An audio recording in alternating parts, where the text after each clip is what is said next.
tanpa merasakan bisa karena ketika kau punya mata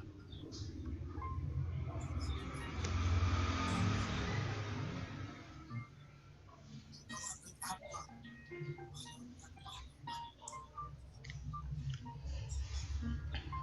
kan tentang belum merdeka ini tentang nasionalis yang semakin hari tentang korupsi yang tak kunjung tentang propaganda tentang perpecahan yang tak tertahan. Ini bukan tentang masjid atau gereja ataupun kontenmu, bukan juga tentang agama ataupun tentang jiwa, tentang kelanjutan bangsa kita.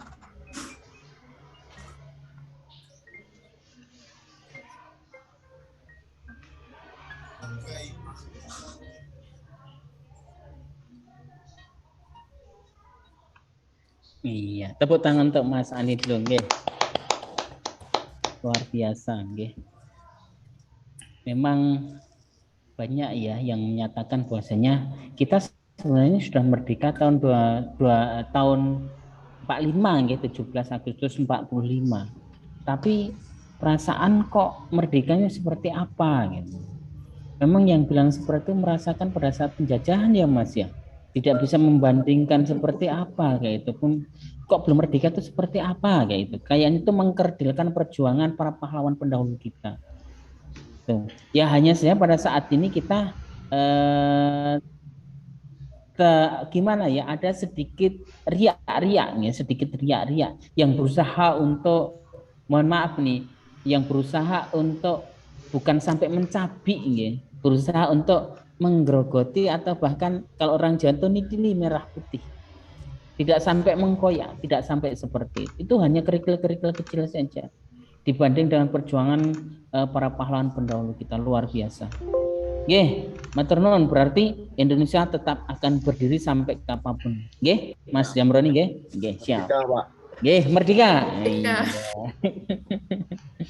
Nggih, selanjutnya bagus juga nih Mbak Desi coba. Lihat Mbak Desi. Terkait dengan apa itu milikku Indonesia ya Mbak ya? Untukmu Indonesia. Untukmu Indonesia, mohon maaf. Kita buka.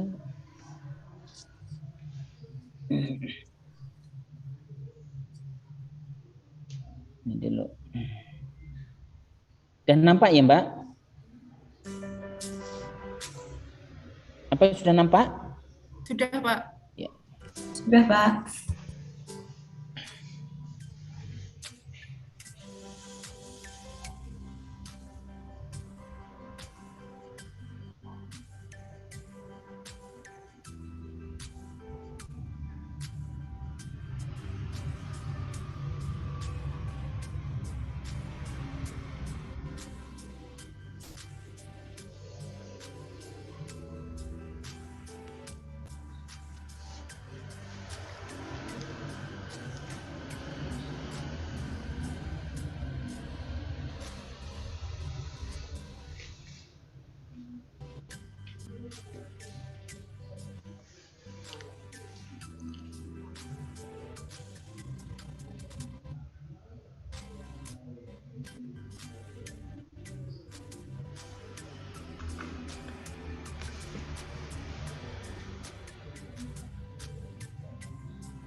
Iya, ada 12 gerakan dasar PBB. Kayaknya mantan pas Kibraka nampaknya nih Mbak ya. Enggak, Betul. bukan. Oh, Konti, apa? Ponti? SMP, Pak, Oh, sama gitu. SMA. Nggih. Sekarang posisi coba.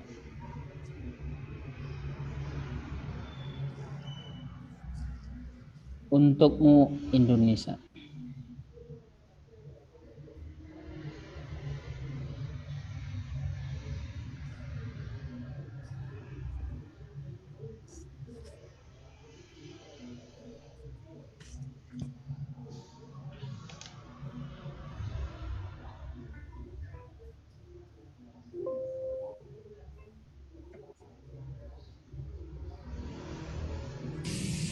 Isi karya Desi Anugrah Angsa Anak 6 Kelompok 3 Indonesia Indonesia kepulauan di mana aku dilahirkan beragam suku gaya maupun dan indah dari Sabang sampai penuh toleransi antar dalam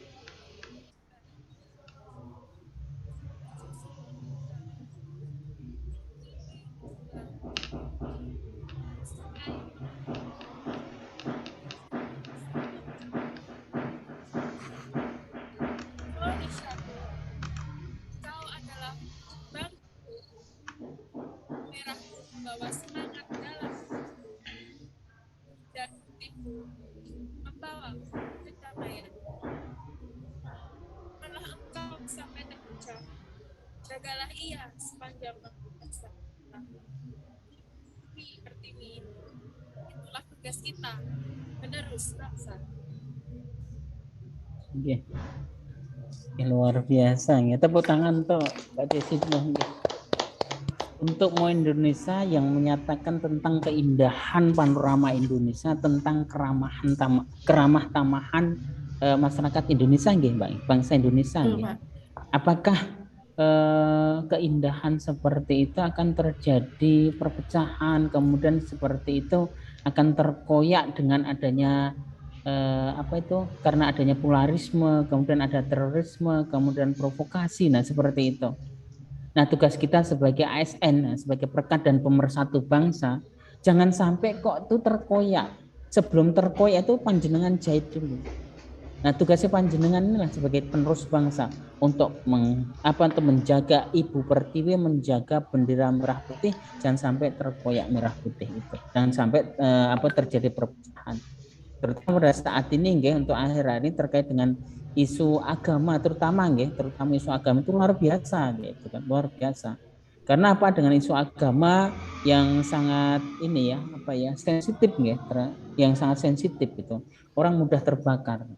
Nah, seperti itu. Misalkan nih, ada pembakaran gereja atau pembakaran masjid. Sebenarnya siapa sih dalangnya itu? Siapa sih dalangnya itu? Nah, kayak gitu. Itu bukan kok putra bangsa yang menginginkan negara kita itu tetap utuh, tidak. Tapi aktor di balik itu bukan tidak menutup kemungkinan itu bukan orang Indonesia. Nah, seperti itu juga terkait dengan Freeport kemudian terkait dengan UPM. Nah, seperti itu kita tidak tahu di belakangnya UPM itu siapa. Nah, jangan sampai nanti terjadi proxy war seperti Timor Leste. Sebenarnya ada aktor utama di balik kerusuhan-kerusuhan itu. Nah, seperti itu. Oke, luar biasa untuk Mbak Desi. Oke, sekali lagi.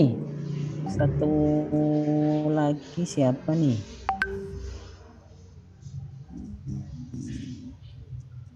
Apa nih?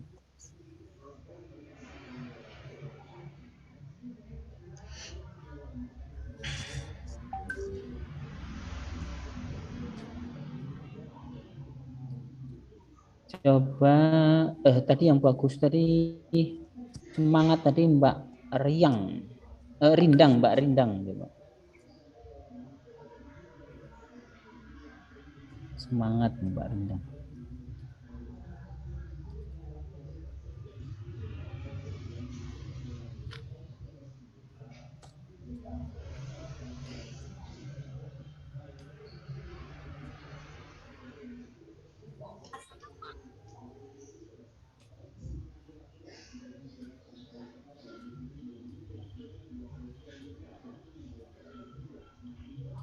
Oke.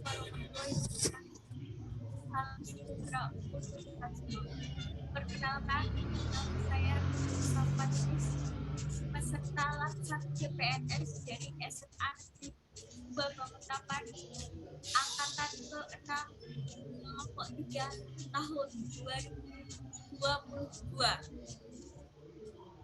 Saya akan berbagi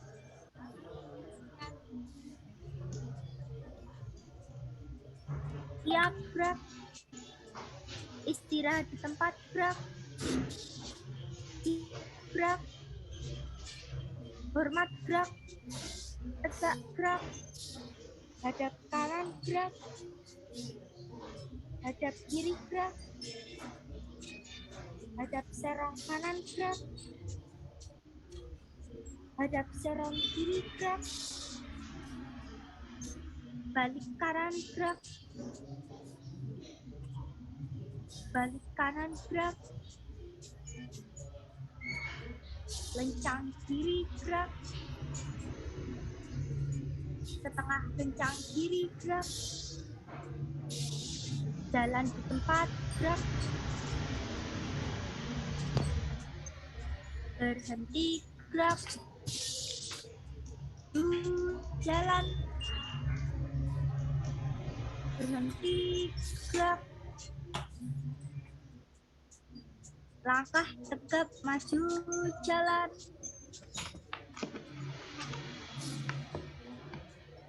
berhenti gerak.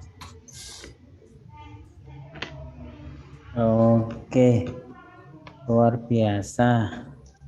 Tapi tadi pas lencang kiri tadi belum tegak gerak kok sudah turun ya Pak?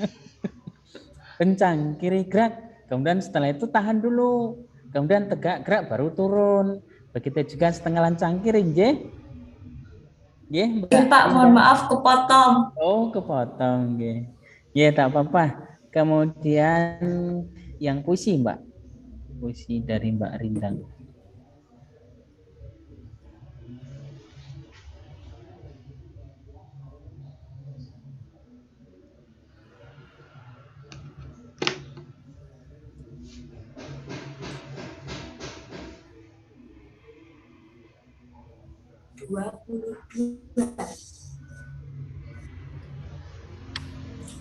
Assalamualaikum warahmatullahi wabarakatuh.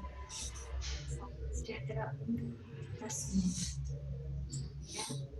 Pada kesempatan peserta laksar CPNS SMA Negeri 2 Banguntapan Angkatan ke-6 kelompok 3 tahun 2022 akan membacakan puisi Coba Kau Menemukan. Selamat mendengar. Coba Kau dengar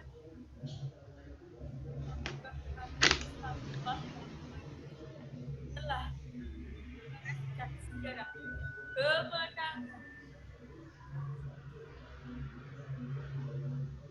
telah meninggalkan luka yang tak terbayang. Coba ingat kau kan tanah air yang telah diperjuangkan tanpa pemicu perpecahan yang kau tanpa Indonesiaku, jamu Indonesia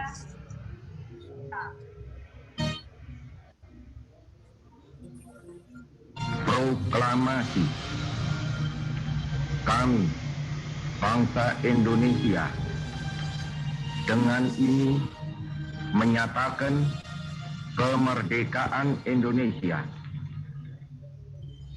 Hal-hal yang mengenai pemindahan kekuasaan dan lain-lain diselenggarakan dengan cara saksama dan dalam tempo yang sesingkat-singkatnya Jakarta, 17 Agustus 1945,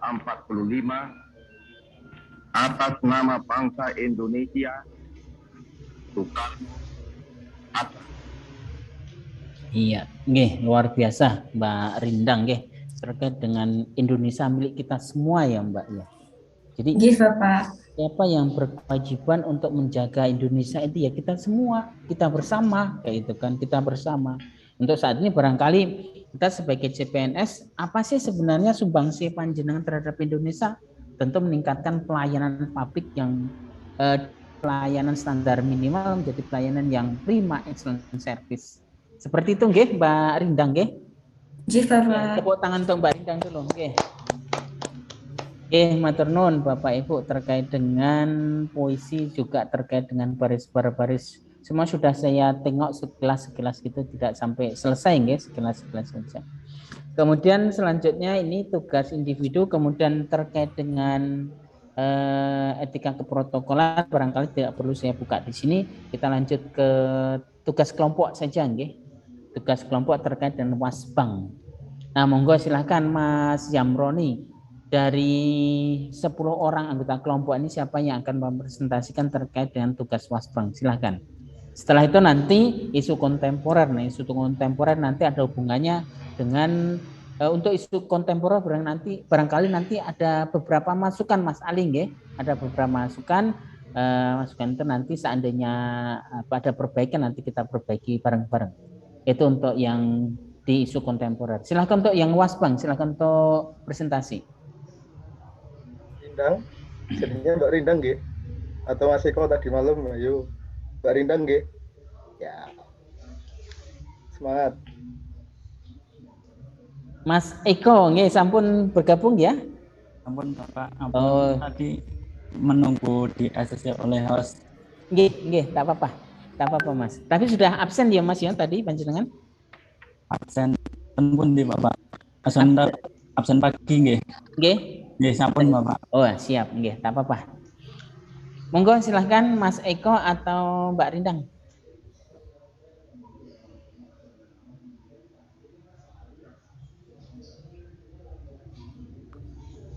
Sinten Mbak Rindang, saya panjenengan.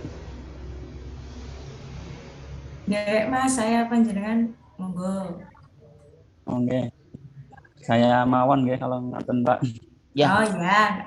Ya, monggo silakan. Izin share screen nggih Bapak tulis. Monggo.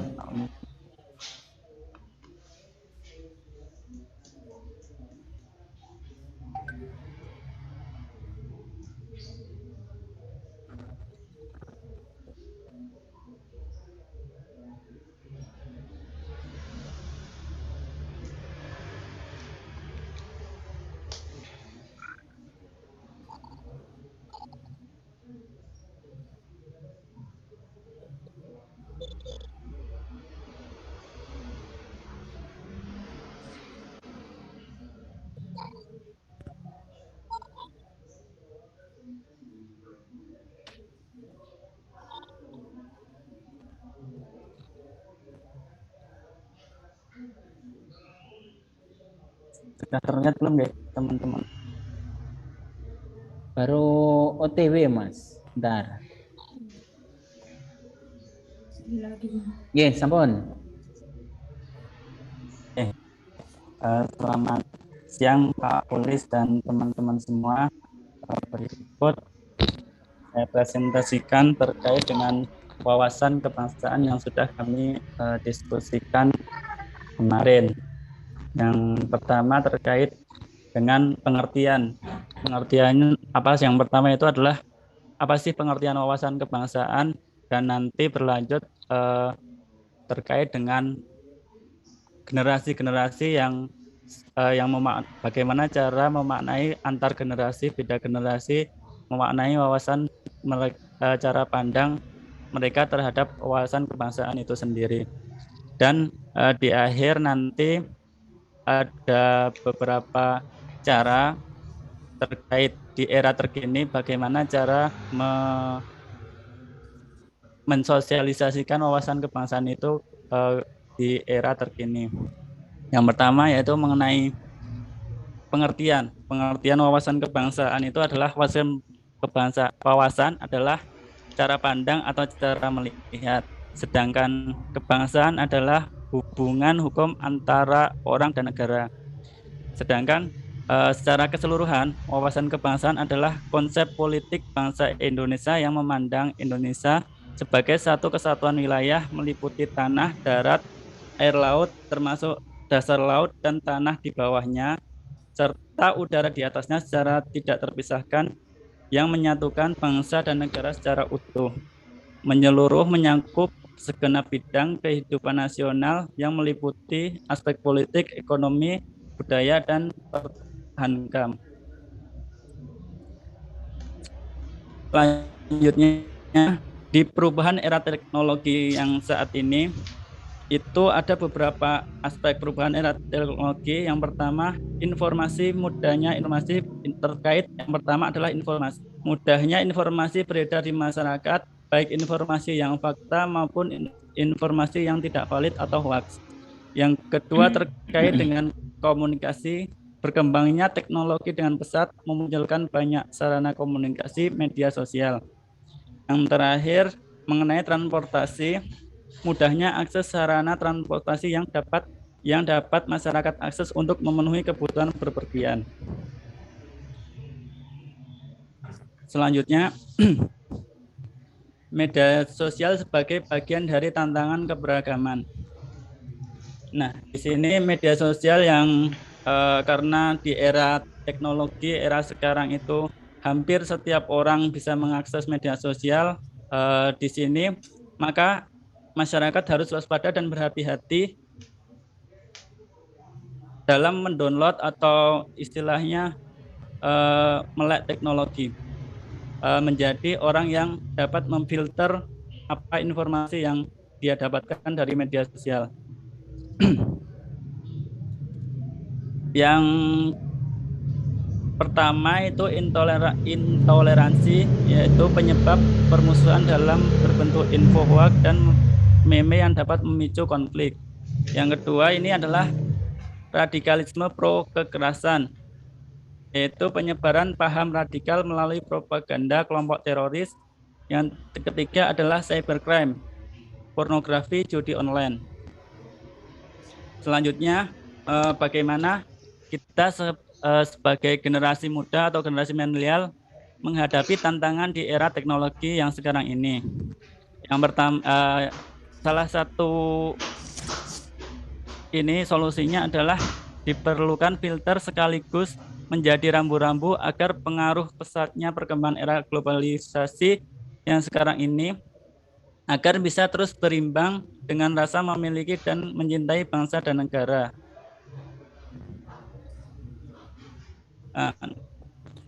Untuk selanjutnya, cara mengemban wawasan kebangsaan beda generasi atau sekarang ini kan ada beberapa generasi, dari generasi veteran sampai generasi alpha yang terbaru. Untuk generasi veteran itu dan generasi baby boom, generasi veteran adalah generasi yang lahir antara tahun 1925 sampai 1946. Sedangkan generasi baby born adalah generasi yang lahir antara 1946 sampai 1960. Ini perwujudan rasa nasionalismenya dengan memperjuangkan dan mempertahankan kemerdekaan Indonesia. Contoh, berjuang mengangkat senjata. Atau dulu ada juga pemberontakan G30S PKI. Untuk generasi X atau generasi yang lahir di tahun 1960 sampai 1980 dan generasi Y yang lahir di tahun 1980 sampai 1995 adalah generasi yang paling dipengaruhi oleh teknologi informasi. Pertimbangan nasionalisme mereka adalah pertimbangan pluralistik berlatar belakang situasi global yang kompetitif di pencaturan internasional. Yang ketiga adalah generasi Y dan generasi alpha. Generasi Y ini adalah generasi mungkin untuk kita, saya dan teman-teman itu termasuk, kalau saya sih masuknya generasi Y ya. Generasi yang lahir di tahun 1996 sampai 2010. Ini generasi yang sangat berdampingan dengan kemajuan teknologi dan berkembang pesatnya teknologi di era sekarang ini. Sehingga dunia itu seperti dalam genggaman tangan atau gadget. Selanjutnya, memberikan pemahaman 3 konsep Bhinneka Tunggal Ika kepada generasi muda. Yang pertama, rasa kebanggaan, yaitu memahami tentang bangsa Indonesia, bahwa bangsa Indonesia adalah bangsa yang besar dan sejajar dengan bangsa-bangsa lain di dunia. Hal ini tercermin dalam tingkah laku, rasa saling menghargai dan menghormati kebinekaan. 2. Paham kebangsaan, yaitu paham tentang bangsa dan negara Indonesia yang merdeka, berdaulat sebagai suatu kesatuan yang utuh, dengan sikap memiliki rasa cinta tanah air, bangga dan kemajemukan bangsa, merasa memiliki dan bertanggung jawab terhadap pembangunan bangsa. Karena pembangunan bangsa dan negara bukanlah pemerintah, tapi melainkan tanggung jawab kita semua.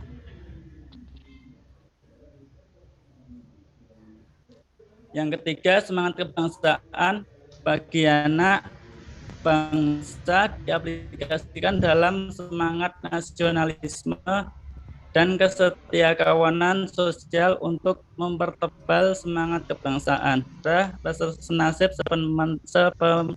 sepenanggungan.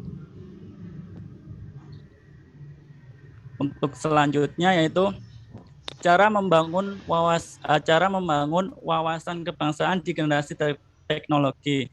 Yang pertama itu tentang menggunakan aplikasi media sosial dengan membuat video vlog, karena kita hampir setiap orang itu mempunyai gadget atau HP. Itu solusinya yaitu membuat video vlog di YouTube tentang kepahlawanan, sejarah nasional, nilai-nilai Pancasila, dan internalisasi terhadap nilai-nilai Pancasila. Kesimpulannya adalah wawasan kebangsaan tidak akan terwujud dengan sendirinya, tetapi harus dengan usaha oleh seluruh warga negara Indonesia. Dengan cara demikian, maka wawasan kebangsaan akan menjadi tokoh dan mampu mengantisipasi segala ancaman, gangguan, hambatan, dan tantangan atau AGHT. Demikian presentasi dari saya. Mungkin teman-teman ada yang mau menambahkan terkait apa yang sudah saya sampaikan. Sekian, Bapak. Oke, matur nuwun Mas Eko. Tepuk tangan terlebih dahulu untuk Mas Eko. Oke. Ya, Mas Eko, kami ucapkan terima kasih sudah mempresentasikan terkait dengan wawasan kebangsaan untuk kelompok kita. Tadi panjenengan sudah sampaikan ya terkait dengan wawasan kebangsaan luar biasa, yaitu cara pandang ya Mas ya. Wawasan itu cara pandang, cara melihat, kemudian kebangsaan adalah hubungan hukum antara orang dengan negara, sehingga wawasan kebangsaan adalah konsep politik bangsa Indonesia yang memandang Indonesia sebagai satu kesatuan wilayah. Satu kesatuan wilayah itu meliputi ya semuanya, meliputi daratan, kemudian meliputi laut, dasar laut, kemudian tanah, bahkan di bawah tanah dan udara di atasnya secara tidak terpisahkan. Jadi itu adalah milik Indonesia. Kemudian secara utuh menyeluruh mencakup segenap bidang kehidupan nasional yang meliputi aspek politik, kemudian ekonomi, kemudian sosial, budaya, dan hankam. Ada Trigatra, Astagatra, Pancagatra, kayak gitu ya Mas ya. Nah seperti itu. Nah juga tadi sudah panjenengan sampaikan cara pandang secara menyeluruh. Menyeluruh itu seperti apa toh? Menyeluruh seperti apa? Ya kalau tanah bumi itu ya sama di bawahnya, termasuk apa yang ada di dalam bumi, apa yang terkandung dalam bumi. Luar biasa loh Bapak Ibu, terutama untuk bumi, untuk lautan, nah terutama untuk lautan Bapak Ibu. Berapa persen laut yang kita kita kelola gitu. Baru beberapa sebagian kecil saja laut yang kita kelola. Bahkan banyak yang dikelola oleh negara lain. Misal nih Mas Ferry kalau mau makan ikan Ya, Mas Ferry kalau mau makan ikan. Suka tak ikan, Mas Ferry? Suka Bapak, ikan lele. Oke, ikan lele. Mas Ferry mau makan ikan lele. Coba Mas Ferry mau makan ikan lele. Menunggu berapa bulan Mas Panjenengan harus memakan ikan? Harus pelihara dulu. Seandainya beli di pasar itu kan juga proses pemeliharaan.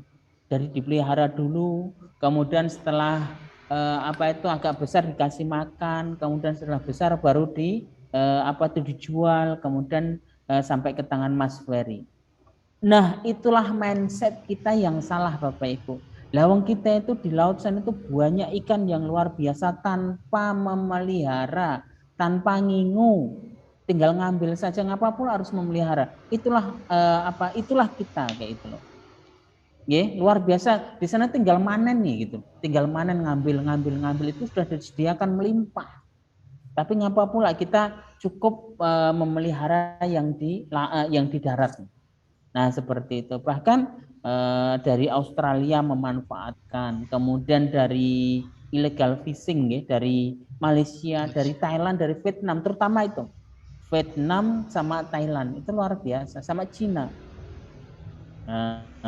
Apalagi Cina dalam mencuri ikan, memanfaatkan mengelola, bukan punyanya kok dikelola gitu kan, mengelola perikanan peran Indonesia itu luar biasa. Dengan waktu cepat itu ikannya itu sudah menggunakan pukat itu luar biasa, sudah kena semua seperti itu. Nah, juga terkait dengan illegal fishing yang dilaksanakan oleh orang-orang ataupun tetangga kita Thailand misalkan. Mereka itu tidak mau misalkan mencari ikan, duduk menung kayak gitu kan, enak-enak di depan di atas kapal. Sekali nanti ada kapal berbendera Indonesia, kapal nelayan lewat, di situ nanti dirampas ikannya. Terjadi Bapak Ibu di lautan lepas, di lautan perairan Indonesia. Itu bukan lautan lepas. Seperti itu. Terkait dengan wawasan kebangsaan. Kemudian terkait dengan tadi ini media sosial. Nah, media sosial. Bagaimana kita bermedia sosial yang bijak? Tadi ada hoax, kemudian ada beberapa berita-berita yang belum tentu kebenarannya. Kemudian belum tentu kebenarannya, tapi kita sendiri itu saling share. Gitu. Belum betul Mas Eko tadi perlu adanya filter, perlu adanya jaring itu harus difilter dulu, disaring dulu. Betul atau tidak? Oh ternyata ini benar. Kalau benar memang untuk diinformasikan, kalau tidak jangan sampai untuk di-share. Ya, sharing dulu baru saring dulu baru share. Seperti itu. Luar biasa. Kemudian nanti panjenengan pada saat di agenda 3 nanti mempelajari terkait dengan Smart ASN, Mas. Yang mana Smart ASN itu nanti ditekankan dan literasi digital. Nah, macam mana panjenengan menggunakan gawai, menggunakan smartphone, menggunakan internet itu secara bertanggung jawab. Dan itu nanti ada beberapa skill. Untuk saat ini kan skill ataupun keahlian hanya pengoperasian gawai saja. Tapi manfaat, kemudian tanggung jawab, kemudian etika dalam bergawai, etika bermedia sosial, bermedia digital, itu kan masih belum kayak gitu untuk masyarakat kita. Nah, karena itu panjenengan selaku ASN, selaku PNS, CPNS untuk generasi milenial ini dalam menuju terwujudnya clean governance, smart governance, panjenengan diharapkan jadi smart ASN. Smart ASN itu seperti apa toh? Smart ASN mempunyai ciri. Yang pertama adalah dia harus berintegritas. Selain berintegritas apa? Dia harus mempunyai jiwa nasionalisme. Bagaimana jiwa nasionalisme ditumbuhkan dengan cara apa? Itu tadi dengan membuat vlog ya Mas Eko, membuat vlog tentang kepahlawanan, bisa melihat ataupun menyaksikan film-film dokumenter, boleh seperti itu. Bagaimana kejayaan bangsa kita dulu. Kemudian mohon maaf, saya sungguh disayangkan terkait dengan film pemberontakan G30 SPKI. Masih sampai sekarang terjadi polemik terjadi apa itu perbedaan, bahwasanya perlu atau tidak perlu. Padahal itu sebagai pembelajaran supaya tidak terjadi lagi adanya pengkhianatan terhadap NKRI. Tuh. Kemudian selain nasionalisme apa? Profesionalisme, harus mempunyai keahlian di bidangnya. Panjenengan sebagai ASN, misalkan sebagai pengelola keuangan, memang profesional terkait dengan keuangan, terkait dengan manajemen keuangan, terkait dengan laboratorium barangkali, yang harus kompeten di bidang laboratorium, profesional di bidangnya masing-masing. Kemudian berwawasan global, mempunyai wawasan yang luas, tidak sempit, tidak hanya sebatas bidangnya panjenengan, tidak, berwawasan global. Tuh, kemudian selanjutnya penguasaan IT dan bahasa asing. Penguasaan IT untuk generasi milenial panjenengan. Panjenengan sebagai generasi apa tadi Mas Eko? Generasi Z ya? Generasi Z. Generasi yang akrab dengan IT. Yang harapkan seperti itu juga penguasaan terhadap bahasa asing. Juga selanjutnya berjiwa hospitality. Hospitality itu ramah. Mempunyai ASN memberikan pelayanan yang ramah, tidak boleh arogan. Oke, seperti apa sih ramah itu? Responnya itu seperti apa? Jadi diharapkan nanti panjenengan memberikan layanan itu melebihi melampaui dari harapan masyarakat. Tidak sesuai lagi. Kalau hanya sebatas sesuai dengan harapan, masyarakat sesuai dengan harapan. Tapi kalau melampaui harapan itu luar biasa. Kemudian mempunyai jiwa entrepreneur dan memiliki jaringan yang luas. Networknya mempunyai network yang luar biasa, yang luas. Nah, itu adalah salah satu beberapa ciri dari Smart ASN. Oke, matur nuwun Mas Eko terkait dengan presentasinya. Oke, lanjut kami serahkan kepada Mas Ali untuk menunjuk siapa yang presentasikan terkait dengan isu kontemporer. Kami persilakan. Jadinya siapa ini teman-teman? Isu kontemporer. Ada yang ngacung, Pak. Monggo, siapa? Saya ya. Yeah. Saya Pak, kemarin kesepakatan teman-teman. Tak apa-apa. Nanti kita ini Mas, seandainya nanti ada koreksi nanti kita betulkan bareng-bareng. Siap Pak. Ya. Monggo. Izin share ya Pak. Monggo, silakan.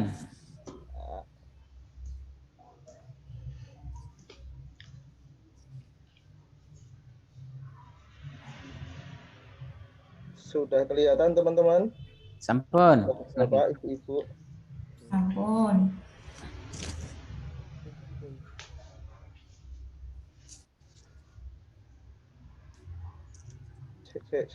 Sebentar Pak.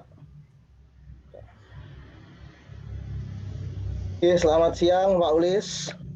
Selamat siang teman-teman.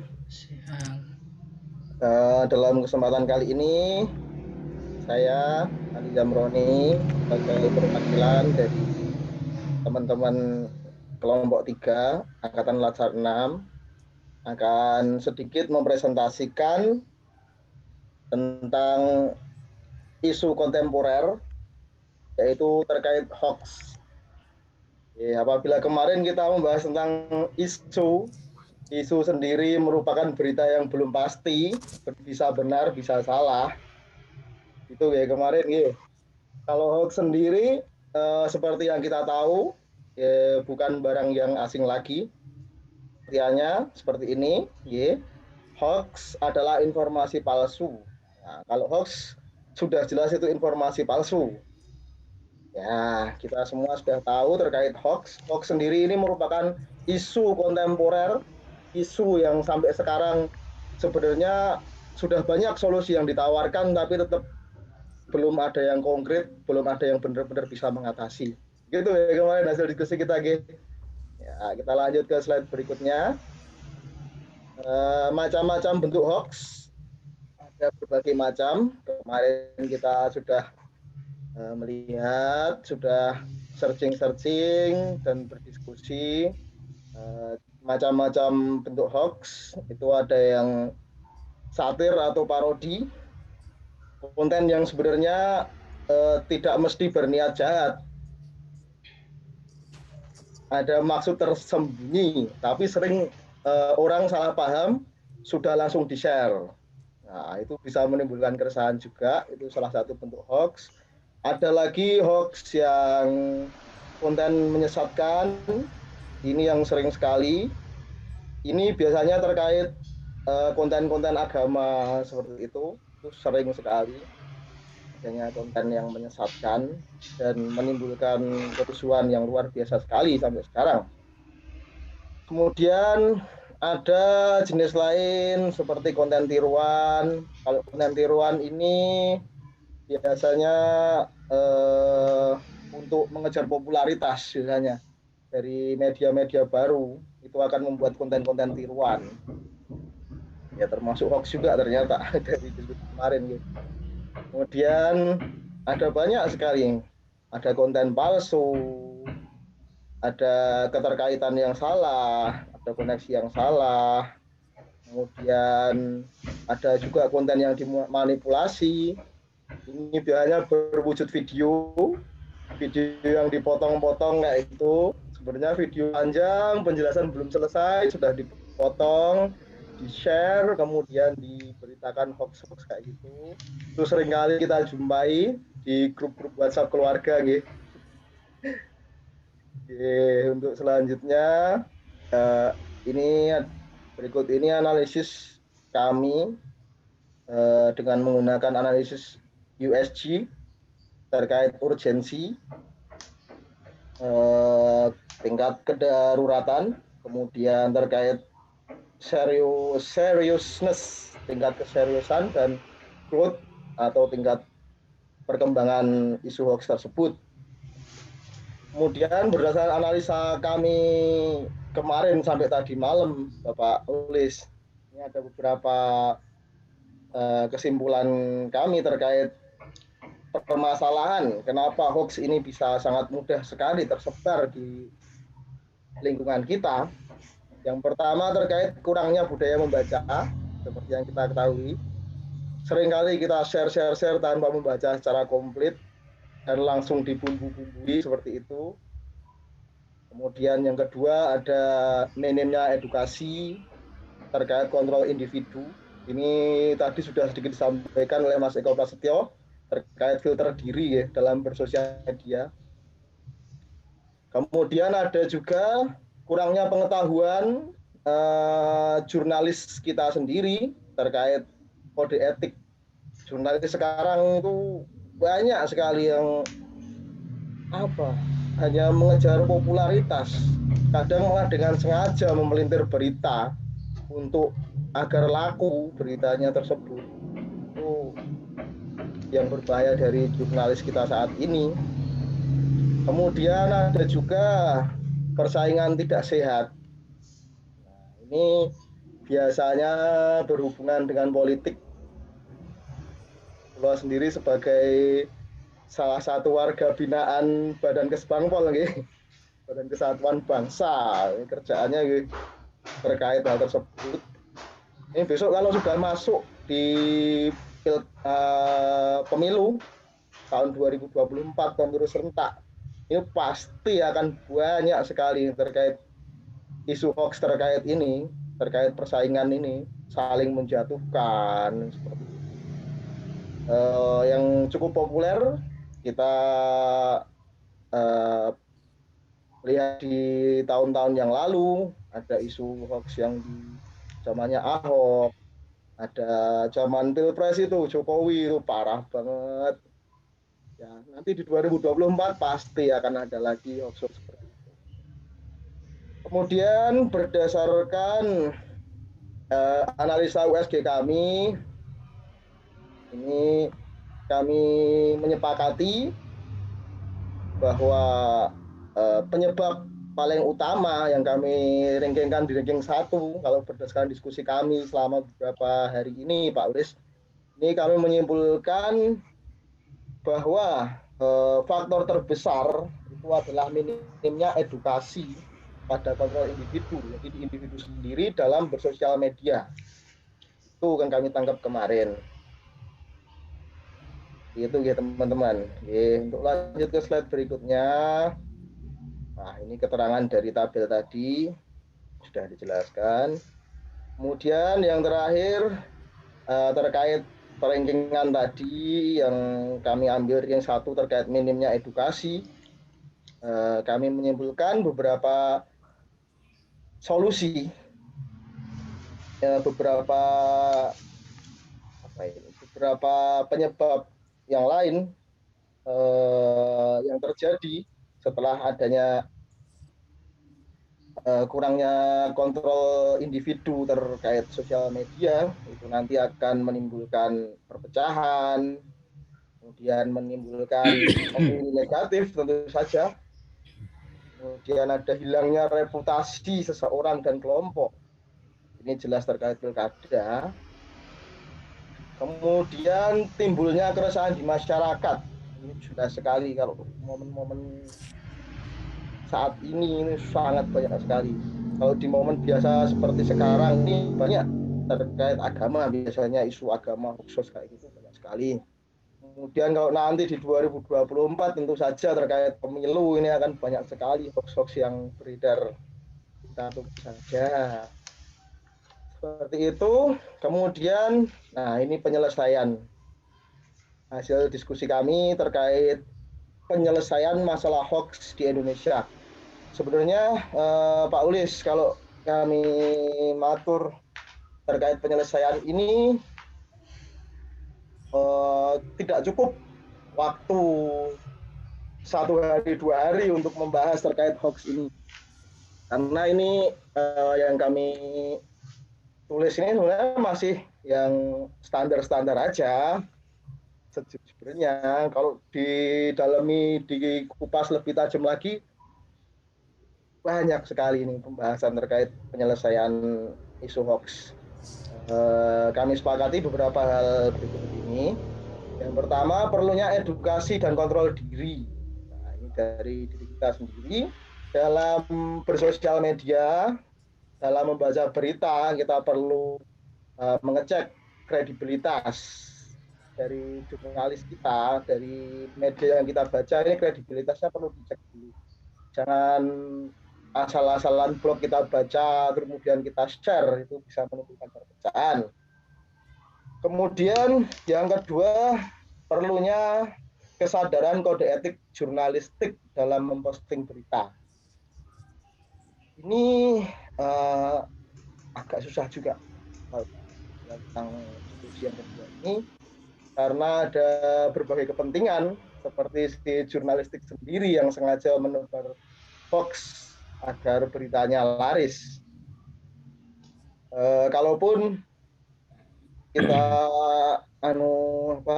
cari solusi yang lain terkait ketegasan pemerintah dalam menangani kasus hoax yang beredar, nah ini ada benturan juga di undang-undang kita antara undang-undang kebebasan pers. Nanti mesti yang kode etik jurnalis nih, para jurnalis ini akan membahas tentang kebebasan dalam pers. Nah, sedangkan pemerintah ya repot juga kalau persnya terlalu bebas. Nah, untuk saat ini ada solusi terkait UU ITE itu sudah lumayan bagus dari pemerintah, tapi namanya Indonesia seringkali UU ITE ini juga dipelintir-pelintir juga pada akhirnya. Kalau kita berbicara untuk penyelesaian yang lebih jauh lagi, kita cross check lagi terkait bagaimana ini si pembuat undang-undang, perwakilan dewan-dewan kita sendiri, itu nanti kita juga salah lagi. Ya untuk saat ini sendiri Pak Ulis, dewan-dewan kita ini bisa dibilang banyak sekali yang inkompeten, bisa dibilang inkompeten. Dan basic, misalnya basic seorang pengusaha, ada di sekitar kita, di sekitar kami, itu basicnya pengusaha mebel, juragan mebel, tahu-tahu jadi DPR. Kok bisa jadi DPR tanpa pengetahuan apapun terkait kenegaraan? Nah, itu kesalahannya juga dari kita sendiri sebagai warga. Kemarin disuap 50.000 udah nyoblos semua, jadilah beliau menjadi DPR. Repot juga di produk. Jadi kalau solusi konkretnya sebenarnya itu akan dimulai dari kita sendiri sebagai ASN ini, sebagai calon-calon penerus bangsa ini. Bagaimana kita bisa berjalan tanpa memikirkan anggaran. Untuk saat ini ASN kita ini berjalan itu hanya ngikut aja sama anggaran. Apa solusi kita?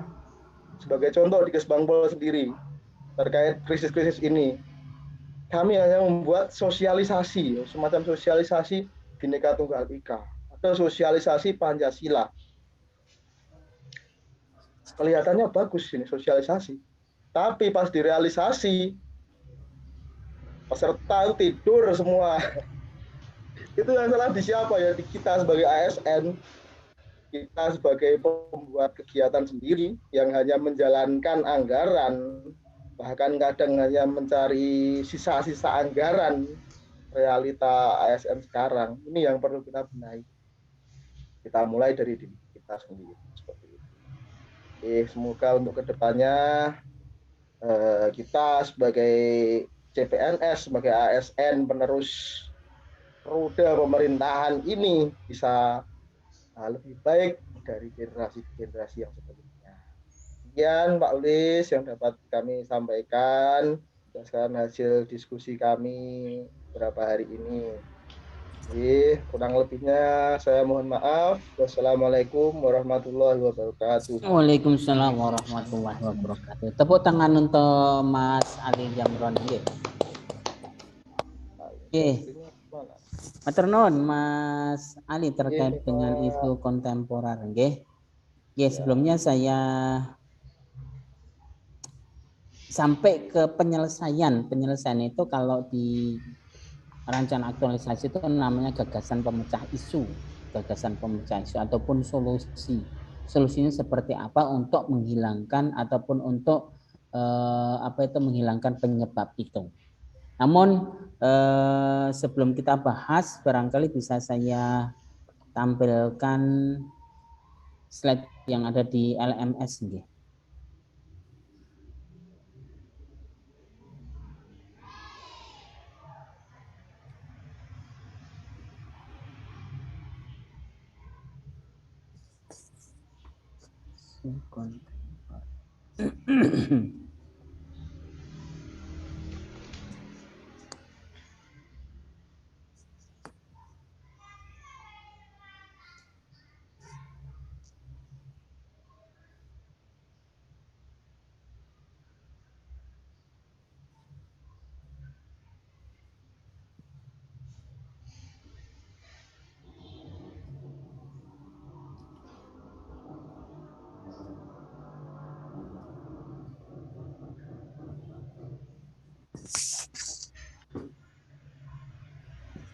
Sudah kelihatan nggih?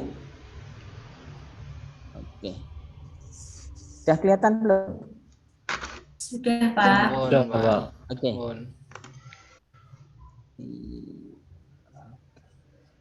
Isu kontemporer. Nah ini. Perubahan dari lingkungan strategis, kemudian modal, kemudian isu strategis kontemporer.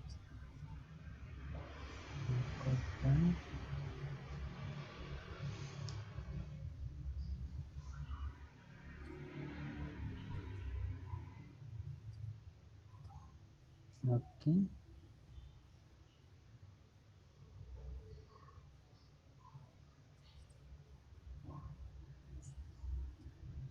Nah, ini Bapak Ibu, saya jelaskan dari sini.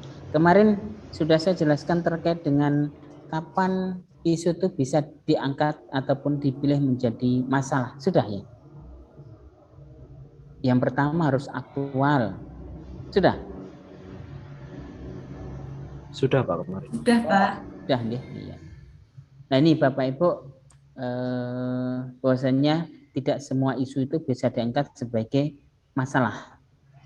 Harus aktual, kemudian harus kehalayakan, kemudian harus problematik, kemudian harus layak. Nah, kemudian itulah isu-isu yang akan kita angkat. Dari isu yang kita angkat tadi, kemudian kita identifikasi isu, kita pilih salah satu isu yang dominan. menggunakan USG, urgent, serious, grow. Setelah itu baru kita ranking. Dan ranking 1 itulah yang nantinya akan kita angkat sebagai permasalahan di tempat kita. Nah, contoh penggunaan alat bantu analisis isu. Misalkan kemarin saya sampaikan ada 3, Mas. Panjenengan bisa menggunakan dari 3 itu. Yang pertama, bisa menggunakan fishbone, menggunakan tree analysis, bisa menggunakan mind mapping. Nah, ini saya contohkan misalkan menggunakan analisis fishbone. Dari 3 isu ataupun 4 isu yang kita pilih tadi, kemudian kita analisis. Nah, dalam menganalisis isu, itu isunya itu isu yang kira-kira jangan terlalu spesifik. Kalau terlalu spesifik nanti panjenengan akan kesulitan mencari penyebab isu itu. Contoh misalkan nih, fishbone langkah pertama menyepakati permasalahan pernyataan masalah. Grup menyepakati sebuah pernyataan masalah ataupun problem statement yang diinterpretasikan sebagai efek atau akibat. Atau secara visual dalam fishbone diagram digambar seperti kepala ikan. Tuliskan masalah tersebut pada whiteboard flip chart di sebelah paling kanan, yaitu bahaya radikalisme. Isunya itu bahaya radikalisme. Gambarkan sebuah kotak mengelilingi tulisan pernyataan tersebut dan buat panah horizontal panjang menuju ke arah kotak. Nah, ini seperti ini Bapak Ibu. Isunya apa? Bahaya radikalisme. Dari bahaya radikalisme ini merupakan kepala ikan, itu adalah efek ataupun akibat. Nah, setelah itu baru langkah yang kedua. Yang langkah kedua adalah mengidentifikasi kategori ataupun mengidentifikasi penyebab-penyebabnya. Dari garis horizontal utama berwarna merah buat garis horizontal diagonal yang menjadi cabang. Setiap cabang mewakili sebab utama dari masalah yang ditulis.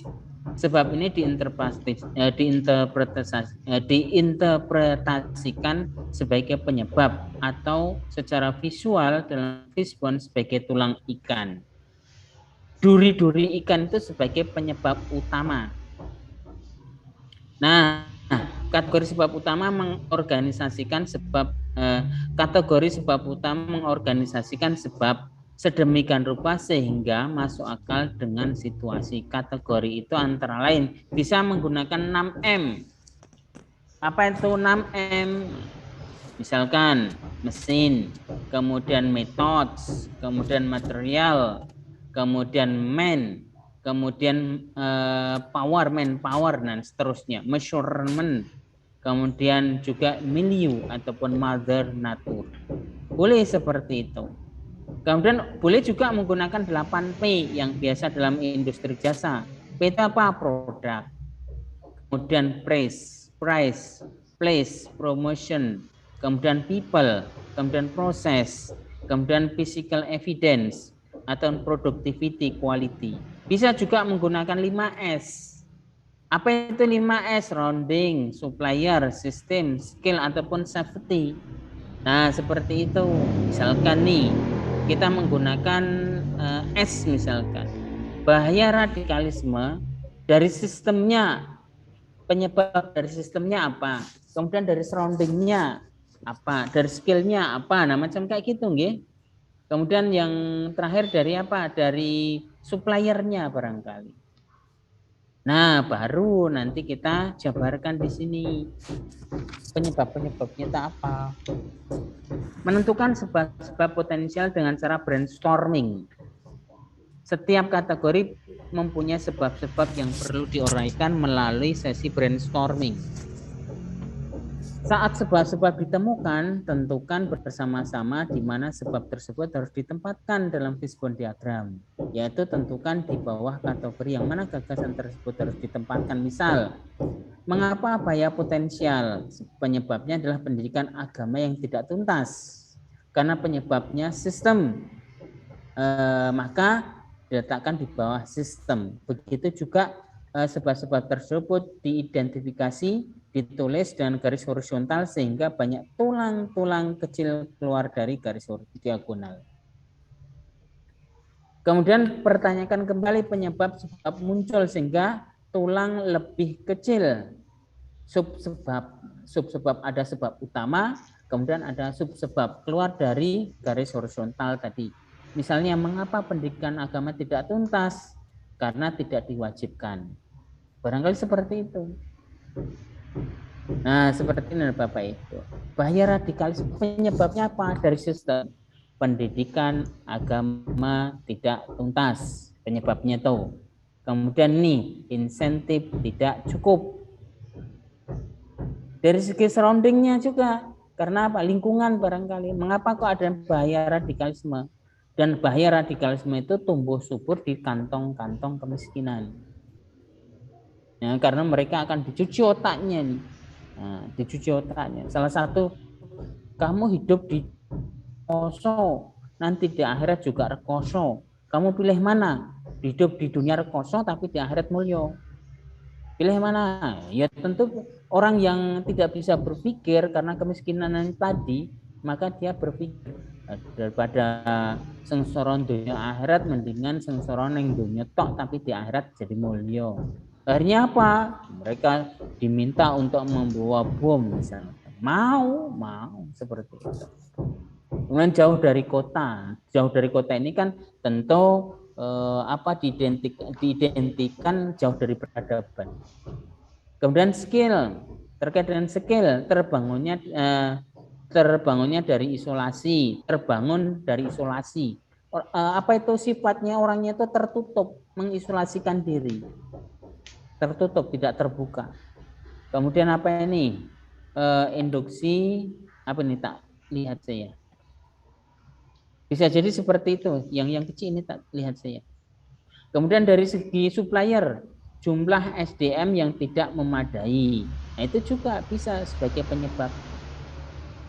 Nah, setelah penyebabnya ketemu semua, kemudian nanti tanyakan lagi mengapa kayak gitu kan, mengapa setelah setiap kategori diisi, carilah penyebab yang paling mungkin di antara semua sebab-sebab dan sub-sebab. Cari sampai tidak bisa dijabarkan lagi. Ini utama. Mengapa kok jumlah SDM tidak memenuhi? Kembangkan lagi. Jadi nanti ada duri-duri kecil-kecil kayak gitu. Nah, sampai tidak bisa dikembangkan lagi. Nah, itu namanya teknik analisis manajemen Fishbone. Atau panjenengan bisa menggunakan, nah ini nanti akan mendasari panjenengan dalam penyusunan RA, rencana aktualisasi. Atau barangkali panjenengan menggunakan tree analysis. Ini sistemnya terbuka. Kalau yang Fishbone itu sistemnya tertutup karena apa? Sudah ditentukan dengan 6S tadi, 8P tadi, kemudian 5S, 6M, 8P, kemudian 5S sudah ditentukan dari segi surroundingnya, dari segi suppliernya, dari segi sistemnya, dari segi skillnya, atau dari segi safety-nya. Tapi kalau pohon masalah itu sifatnya terbuka, open. Contoh misalkan, nah di sini ini ada angka 1, 2, 3, 4. 1 ini adalah masalah utama. Kemudian 2 ini adalah masalah pokok. 3 ini adalah masalah spesifik. Kemudian yang keempat ini adalah akibat. Nah, seperti itu. Masalah utamanya apa? Belum optimalnya koordinasi pengembangan perkebunan di DIY. Mengapa kok belum optimal? 1, lemahnya pemahaman pegawai terhadap undang-undang perkebunan. 2, kurangnya koordinasi dengan dinas terkait. 3, kurangnya kebijakan yang mendukung pengembangan perkebunan. Ini adalah masalah pokoknya. Nah, dari 1, 2, 3 ini, panjenengan pilih satu mana yang paling dominan. Oh, ternyata yang paling dominan kurangnya koordinasi dengan dinas terkait. Cari lagi akarnya ke bawah. Namanya masalah spesifik.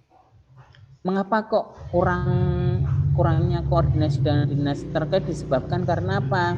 Lemahnya koordinasi penanganan gangguan perkebunan. kurangnya data pedoman pengembangan perkebunan, kurangnya jumlah SDM. Nah, seperti ini. Baru nanti panjenengan jawab dengan solusi tadi loh Mas Ali. Itu yang dinamakan dengan gagasan pemecah isu. Nah, gimana sih supaya tidak gimana untuk mengatasi kekurangan SDM? Gagasan pemecah isu 1. Gimana sih untuk menangani kurangnya data pedoman pengembangan perkebunan? Silakan kurangnya jumlah SDM, mengusulkan kepada BKD untuk penambahan SDM. Itu adalah kegiatan yang pertama. Kegiatan yang kedua, kurangnya data pedoman pengembangan perkebunan. Akhirnya apa? Berkoordinasi dengan kepala ataupun penyuluh perkebunan. Itu kegiatan yang ketiga. Lemahnya koordinasi penanganan gangguan perkebunan. Lemahnya koordinasi itu untuk mengatasi lemahnya koordinasi tadi gimana? Adanya komunikasi yang intensif dengan penyuluh pertanian barangkali ataupun perkebunan. Nah, itu gagasan pemecah isunya. Oke, Bapak Ibu. Ini pohon sasaran, ini pohon alternatif tak perlu. Itu Mas Ali dan kawan-kawan. Iya. Bapak, matur nuwun. Itu nanti Mas, nggih, sami-sami. Itu nanti bermanfaat. Saya tekankan di sini supaya nanti panjenengan gampang dalam menyusun RA-nya. Nah, menyusun RA-nya. Kira-kira nih, kita diskusi dulu. Tempatnya sopo ya kemarin itu sudah mengirim ke saya itu. Monggo silahkan kita kupas. Gone Mbak. Mbak Nindita barangkali. Ya, Mbak Nindita. Yuk kita kupas tempatnya Mbak Nindita. Instansi apa Mbak? Tempatnya panjenengan Mbak? SMA Negeri 4 Pak, Jogja. SMA Negeri 4 Yogyakarta. Kira-kira nih permasalahan-permasalahan di tempatnya panjenengan terkait dengan panjenengan jabatan sebagai apa? Pengadministrasi keuangan Pak. Administrasi keuangan. Kira-kira apa Mbak? Isune permasalahan di tempatnya panjenengan itu? Mungkin kurang tepat sasaran sih Pak, kayak realisasinya gitu. Oke, kita tulis nggih di sini. Realisasi kurang tepat sasaran. Oke.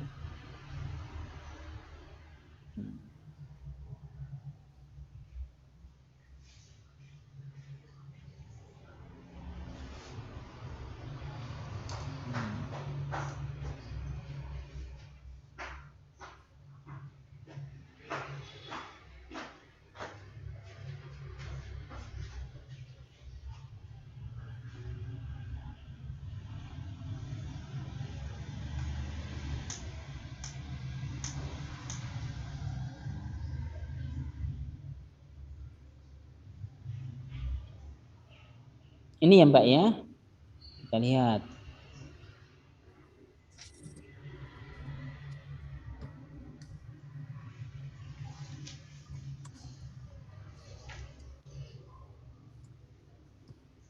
Oke, nah ini adalah isu yang pertama. Isu yang kedua apa Mbak?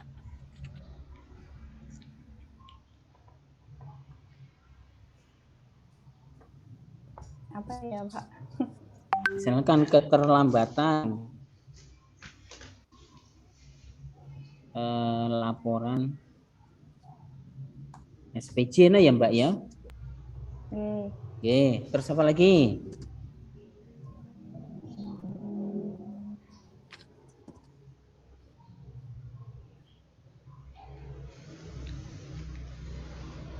Apa Mbak? Monggo. Terkait dengan keuangan. Yang pertama, realisasi anggaran tidak tepat sasaran, keterlambatan laporan SPJ. Terus apa lagi? Mungkin sempitnya waktu penginputan sih Pak. Sempitnya waktu penginputan. Itu bukan isu Mbak, itu nanti barangkali penyebab. Itu nanti penyebab. Yang lain monggo silahkan. Terkait dengan keuangan, pengadministrasian keuangan, monggo. Apa Mas Ali kira-kira? Tahu Pak, kulo teknis di Sarpras. Mas Ferry sebagai analis keuangan. Ya, Mas Ferry, apa Mas? Sama Pak, saya perpus Pak. Oh, Salah. Teman-teman yang dari keuangan kemarin situ dia. terus apa lagi? Pak Musti.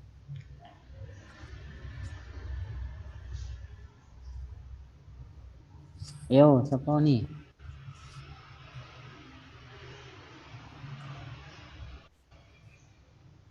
Pak, kalau untuk keuangan, semisal kayak pengelolaan arsip keuangannya belum tertata usaha dengan baik, itu bisa gimana Pak? Bisakah?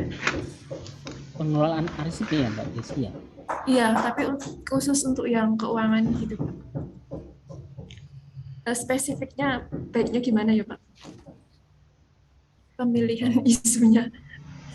Pengelolaan arsip keuangan. Kan selama ini cuma mungkin dibandel dalam 1 bulan per bulan kayak gitu. Oke. Oh gitu, nggih. Iya. Boleh tak apa-apa. Pengelolaan arsip keuangan, ya? Ya, kayak gitu. Oke. Masalahnya gimana, Pak? Ini harus dalam bentuk dalam pernyataan negatif, Mbak. Untuk isu itu harus dalam pernyataan negatif. Realisasi anggaran tidak tepat sasaran. Keterlambatan laporan SPJ ini kan negatif. Ini pengelolaan arsip. Kalau anggaran yang turun tidak tepat waktu, Pak. Anggaran turun tidak tepat waktu itu permasalahannya di mana, Mas? Permasalahan tempatnya panjenengan atau tempatnya di atas? Di atas kalau saya lihat, Pak. Oh, kalau di atas itu bukan masalah yang panjenengan. Panjenengan nggak bisa untuk menyelesaikan masalah itu. Pengelolaan arsip keuangan belum optimal, nah ya Mbak ya. Misalkan seperti itu ya Mbak ya. Ya Mbak Desi ya. Iya Pak. Oke, saya rasa itu saja, 3 saja. Tak usah 4.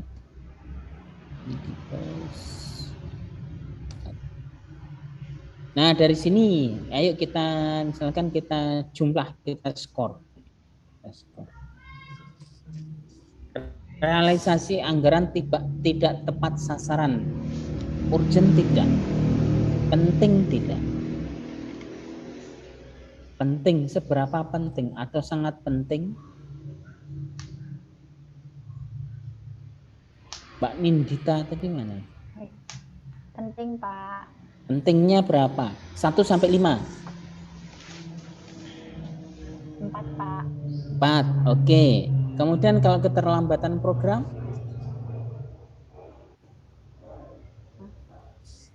Keterlambatan laporan SPJ Pak. Oh, keterlambatan laporan SPJ berapa? Itu 3. Oke, kasih 3. Terus jangan dikira-kira loh, harus dipikir loh Mbak. Iya. Oke, terus Pengelolaan arsip keuangan belum optimal.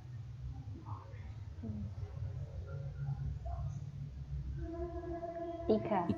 Oke. Terus ini terkait dengan urgent, serius. Realisasi anggaran tidak tepat sasaran. Seriusnya berapa nih? Desi.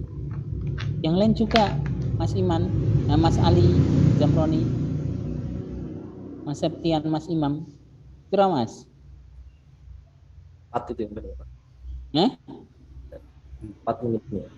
4 ya? Iya. Oke, 4. Keterlambatan laporan SPJ berapa?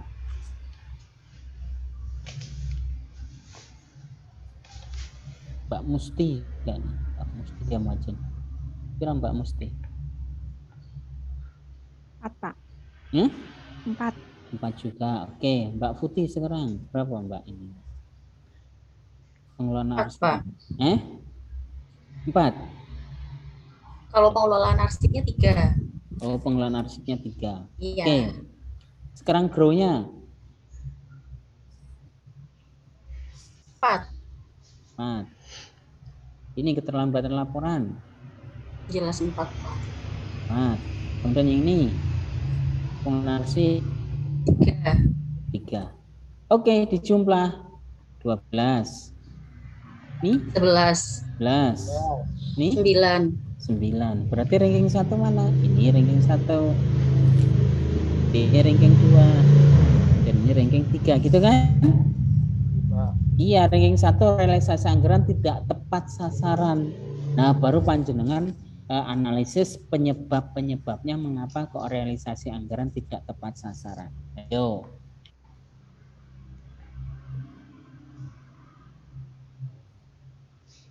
Gitu kan? Dipilih, monggo silahkan mau menggunakan apa? Fishbone atau mind mapping atau menggunakan pohon masalah. Mas Eko, apa Mas? Mas Eko familiar di mana Mas? Masalah, Pak. Pohon masalah. Oke, pohon masalah, monggo silahkan. Pohon masalah. Ini saya save dulu.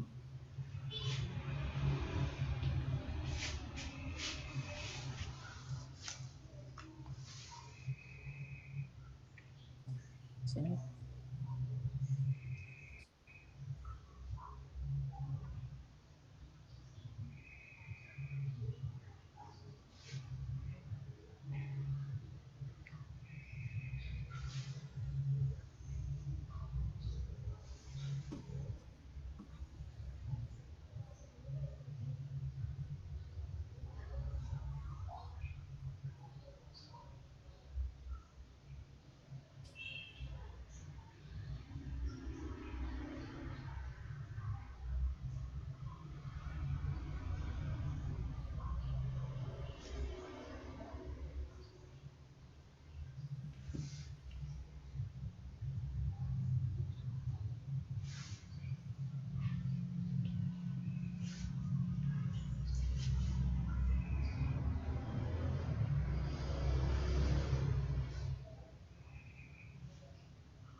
Oke.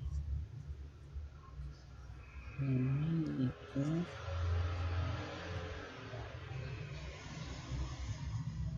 Oke.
Oke, Mas Ali sudah saya kirim ke ini, Mas. Sudah saya kirim ke grup. Mas Ali coba buka, Mas, ininya. Oke.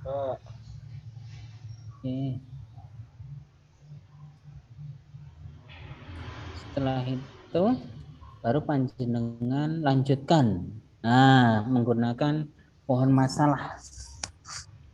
Pohon masalah saya kasih contoh juga tadi.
Oke, Mas Ali sudah saya kirim ke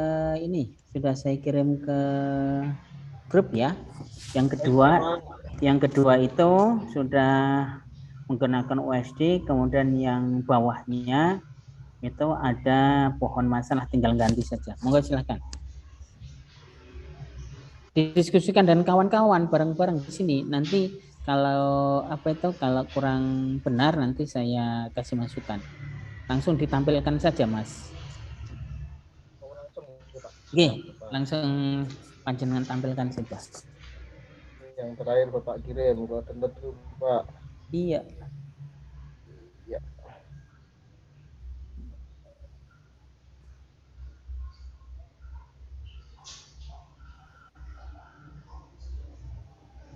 Mohon ini untuk diperhatikan betul, nggih, ini nanti akan ke mana itu? Berkelanjutan di agenda 4. Habituasi nanti dasarnya ini.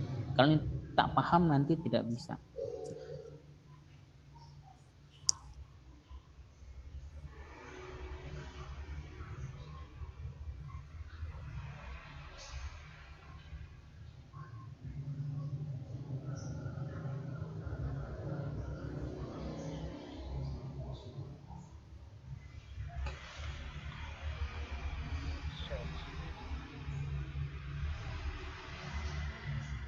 Sudah terlihat Bapak-bapak, Ibu-ibu?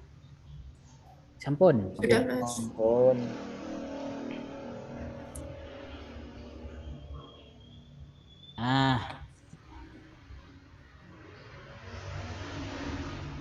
Berarti untuk yang nomor 1 ini, Mas, panjenengan ganti dengan yang hasil USG nomor 1. Nanti hasil USG nomor 1 berarti yang ini. Realisasi anggaran tidak tepat sasaran. Iya. Nah, ini belum optimalnya, ini panjenengan ganti realisasi anggaran tidak tepat sasaran.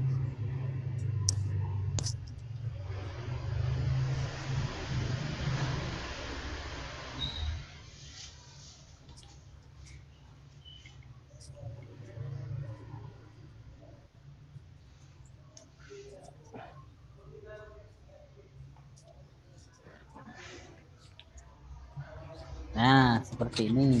Kemudian panjenengan cari penyebab-penyebabnya. Mengapa kok realisasi anggaran tidak tepat sasaran? Yo, Mbak Putih, Mbak Putih? Kenapa kok realisasi tidak tepat sasaran? Realisasi nggak tepat itu yang ini nggak sih, Pak? Ada beberapa dari internalnya sendiri. Kayak anggaran untuk rapat misal sekian, terus ketika pelaporan atau di akhir ternyata yang kepake sekian, itu kan berarti dari internalnya sendiri kan, Pak? Iya, berarti apa? Perencanaan yang kurang Perencanaan. Nah, seperti itu barangkali. Boleh, monggo.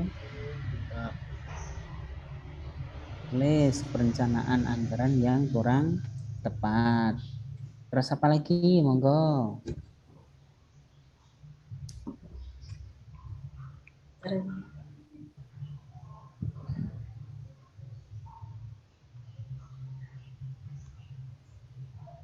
Mbak Rindang Mbak, kira-kira Mbak, mengapa kok realisasi anggaran kurang tepat, disebabkan karena apa? Pak, ngapunten, mohon izin, Pak. Mas Ali, monggo. Keyboardnya bermasalah ini, Pak. Walah. Ini muncul dua ini, Pak. Gimana ini? Boleh, Pak, tukeran share sama teman-teman, Pak. Monggo silakan. Mas Eko boleh. Mbak Prapti pun juga bisa.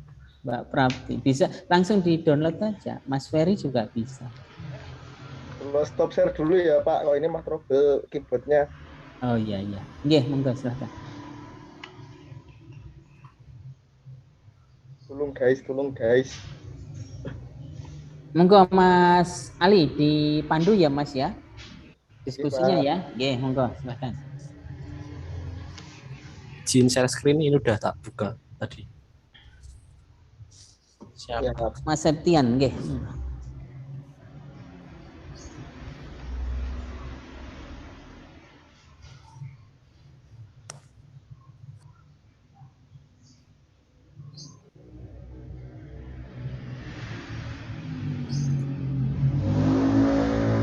Sampun terlihat nggih?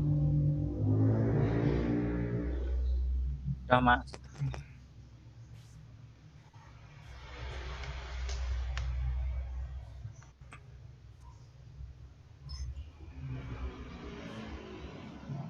Oke, Mas.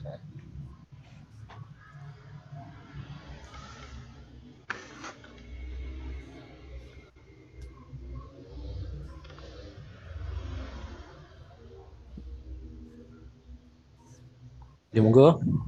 Ini Yang pertama tadi apa nggih? Perencanaan yang tidak Niki tepat. perencanaan anggaran. Perencanaan yang tidak tepat.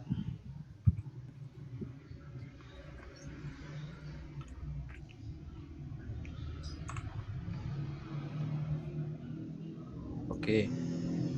Ya.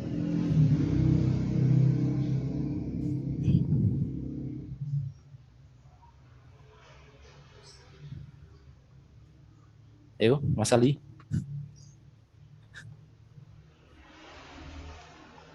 Apa ya?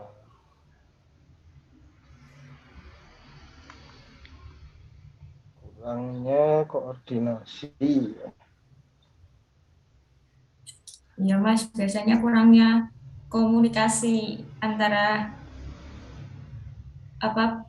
bendara sama misalnya sama pengurus barang kadang nggak sinkron. Sama misalkan adanya organisasi kebutuhan lain bisa nggak sih? Ketika pandemi, ketika kita butuh masker untuk pembelajaran seperti itu.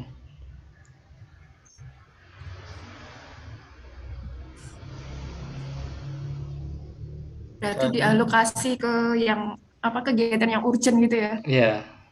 Refocusing berarti. Refocusing ya. Efisiensi anggaran.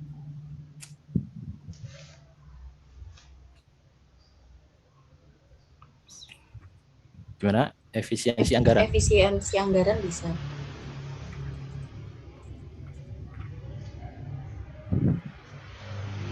Jadi efisiensi kurang anggaran gimana ya? Kurang bagus atau gimana gitu?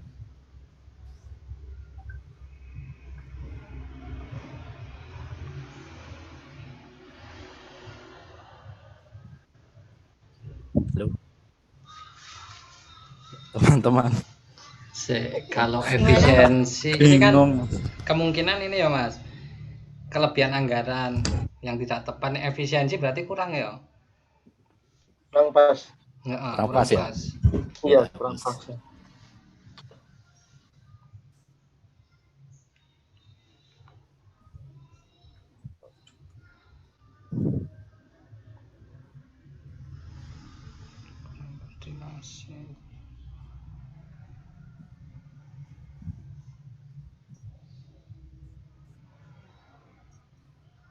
Kalau berdasarkan pengalaman yang sudah-sudah sih, kemarin itu banyak ini oknum yang dengan sengaja mengenggokkan anggaran gitu loh. Ada nggak kalau di kantor teman-teman? Itu apa? Penyelewengan anggaran. Kepentingan. Kepentingan pribadi. Itu seringkali merusak acara itu. Jadi realisasinya jadi tidak sesuai. Apa ini berarti? Penyelewengan penyelewengan anggaran ya. Oh iya Mas, biasanya misalnya karena kenal sama rekanan atau gimana ya? Iya, berdasarkan pengalaman yang terjadi seperti itu. Itu banyak yang main kayak gitu. Sudah cukup? 3 ya? Yang dari 3 ini apa bisa ada penyebabnya lagi?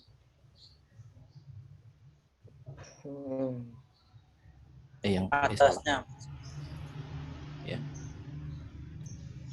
Yang dari ini sebab-sebab ini apa bisa dipecah lagi gitu? Dari perencanaan yang tidak ya, tepat. kemungkinan yang bisa dipecah. Oke.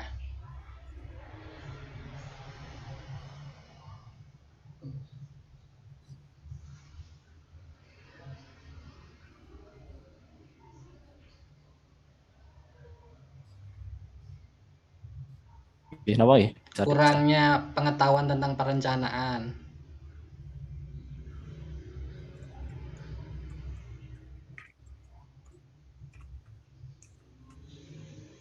minimnya waktu perencanaan bisa masuk nggak Mas? Masuk Mas. Masuk Bisa. banget itu. Ya, Soalnya gerusak-gerusuk kesusu tadi ya saenake dilebokke. deadline, nah, dan harus hari ini reproposisi selesai, itu bisa ngaruh juga sih. Iya kan? Sama komunikasi Mas biasanya. Oh iya, Komunikasi. kurang komunikasi sama yang pelaksana kegiatannya sih kadang memang perencanaan. Iya. Jadi di sini Pak, komunikasi. yang kurangnya Koordinasi ikut komunikasi nih, koordinasi. Kalau ini kan koordinasi dengan bendaharanya tadi. Berarti Kalau ini ini dari segi perencanaan sama pelaksananya itu juga seringkali salah. Iya, miskomunikasi biasanya. Kurang. Jadi nanti ketemunya belanjanya tidak tepat, ya gitu. pengguna ya.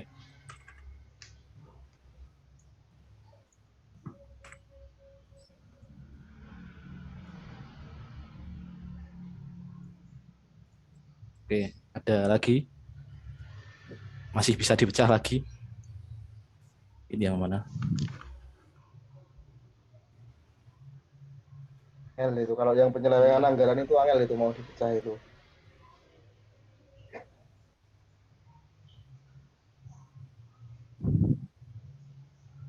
Mana teman-teman? Cukup ya itu, lanjut bawah. Lanjut. Lanjut. Ini udah ya ini ya?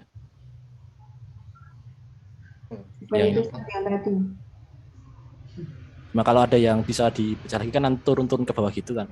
Ya.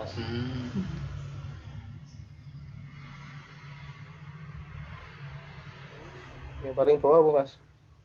Yang bawahnya sama ya itu tadi berarti ya? Nah, paling bawah ini. Sama. Kalau yang ini paling atas ini kan dampaknya dari isu ini itu apa ya?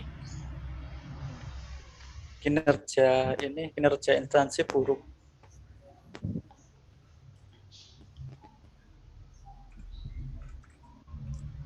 Masuk enggak itu?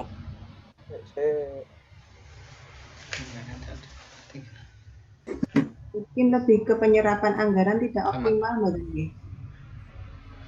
Oh Mas, penyerapan. Iya. Saya lebih ke serapan sih. Penyerapan anggaran tidak. Ya. Ya berarti sudah ini ya. Sampun. Nah teman-teman, ada mau ditambahin lagi? Belum deh, sementara itu dulu. Belum. Lanjut.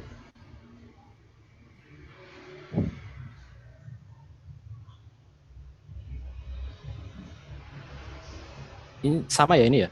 Dilihat aja ya. Sasaran, itu sasaran itu. Yang atasnya Oh iya ya. Ini sasarannya, ini yang mau dicapai ini. Yang ngambil dari itu tadi, masalah tadi. Nah, terwujudnya penyerapan anggaran yang optimal. Begitu nggih? Kurang lebih gitu. Ya.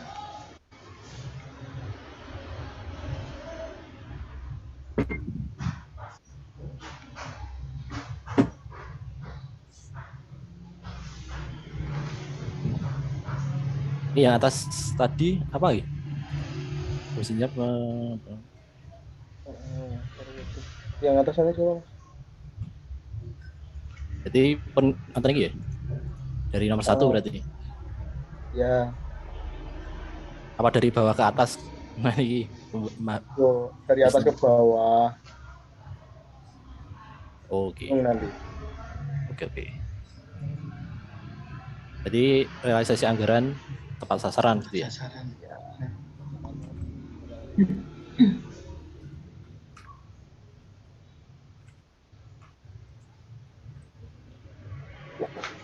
Ini perencanaan yang tidak tepat, perencanaan yang tepat gitu.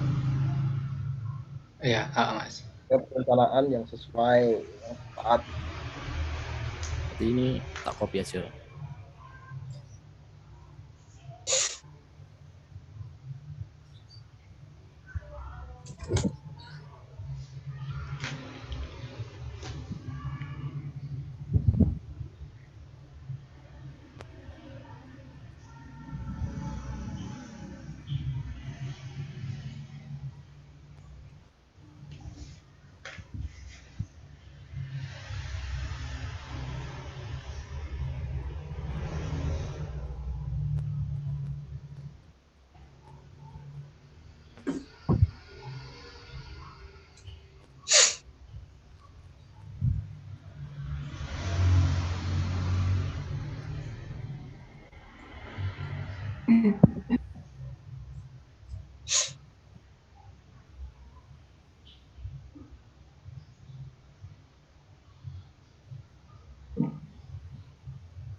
Ini perencanaan yang tepat ya.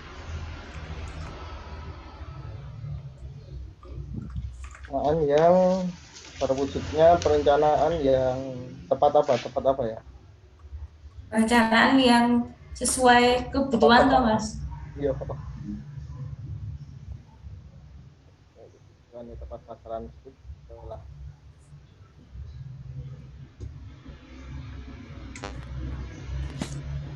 Terus ini kurangnya pengetahuan tentang perencanaan itu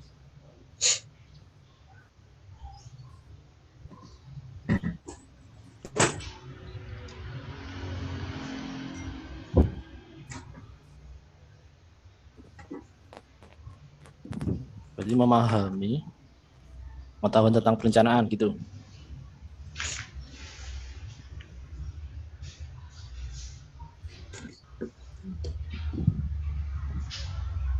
Halo? Kalau memahami pengetahuan tentang perencanaan diganti, ini bisa nggak sih memahami tupoksi tentang perencanaan? Lebih ke tupoksinya. Pengetahuannya ganti tupoksi aja.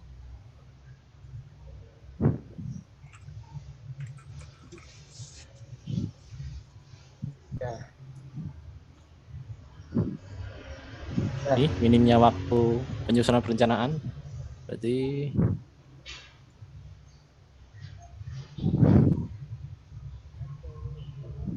Tersedianya waktu yang cukup mungkin Mas.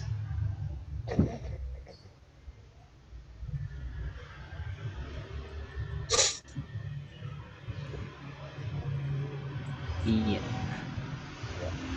Oke, ini pohon ya Mas ya, pohon sasaran nggih. Kalau pohon masalah itu pernyataan negatif, kalau pohon sasaran itu kebalikannya, pernyataannya adalah positif. Ya, Oke. Yang tulisan pohon masalahnya diganti Mas. Nah.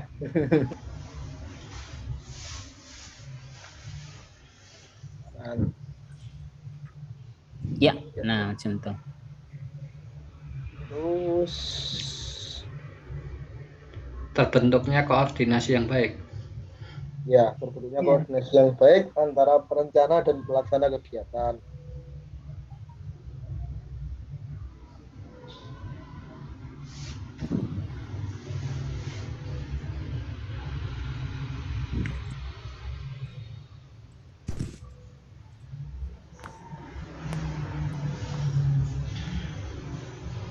Oke. Kita runtut dulu ya Mas ya. Kita runut dulu ya dari bawah nggih. Oke, Pak. Oke. Ini yang ini berarti terbentuknya koordinasi dengan bendahara ini terkait pembelanjanya ya. Koordinasi yang baik. Ya, wale. Terbentuknya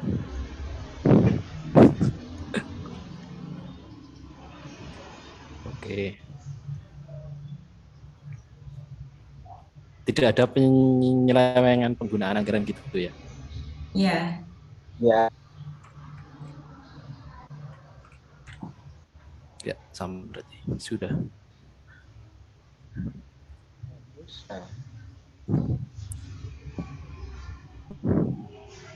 Sudah ya? Sudah. Sampun Pak Ulis. Oke, sampun. Sampun Pak Ulis. Ya. Kita runut dulu ya Mas ya dari bawah nggih. Ya, Pak. Kurangnya koordinasi. Realisasi anggaran tidak tepat sasaran. Oke. Kemudian disebabkan karena apa? Disebabkan karena perencanaan yang tidak tepat. Oke.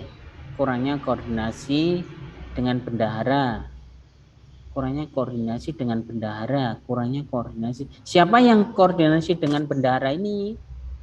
Harusnya pelaksana dengan bendahara nggak sih Pak? Karena bendahara kan terima SPJ dari perencana itu aliran kas dibagi masing-masing ke pelaksana kegiatan. Baru setelah kegiatan dilaksanakan, SPJ-nya terakhir ditaruh di bendahara gitu. Jadi pembelanjaan tetap di pelaksana kegiatan. Pelaksana dengan bendahara, Pak. Ya, pelaksana kegiatan. Dengan bendahara. Nah, gitu. Kemudian penyelewengan penggunaan anggaran gitu nggih? Nggih. Kemudian dari 1 2 3 ini yang paling dominan adalah perencanaan yang tidak tepat gitu nggih? Perencanaan tidak tepat karena apa? Kurangnya pengetahuan tentang perencanaan, nggih. Minimnya waktu penyusunan perencanaan. Kurangnya koordinasi antara perencanaan dan pelaksanaan kegiatan. Ini mengakibatkan kurangnya koordinasi perencana dengan pelaksana kegiatan, mengakibatkan perencanaan tidak tepat gitu ya? Iya, harusnya. Iya. Oke, Pak. Oke, kalau yang seperti itu akibatnya penyerapan anggaran tidak optimal. Ya, coba yang pohon sasaran, Mas. Oke. Terbentuknya koordinasi yang baik antara perencana dengan pelaksana kegiatan. Tersedianya waktu memahami tupoksi tentang perencanaan.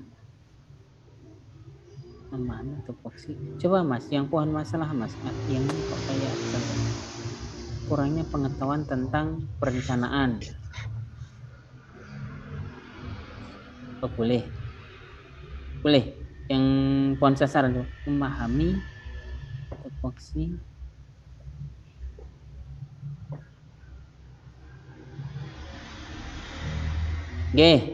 kemudian mengakibatkan perencanaan sesuai dengan kebutuhan, realisasi anggaran tepat sasaran, terwujudnya penyerapan anggaran yang optimal. Betul seperti ini. Nah, ini adalah analisis tree analisis ataupun pohon masalah.